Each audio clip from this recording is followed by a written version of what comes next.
آخر قصه رو میدیدم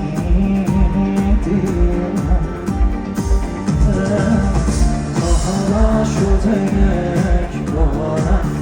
تو به هم بگی دوست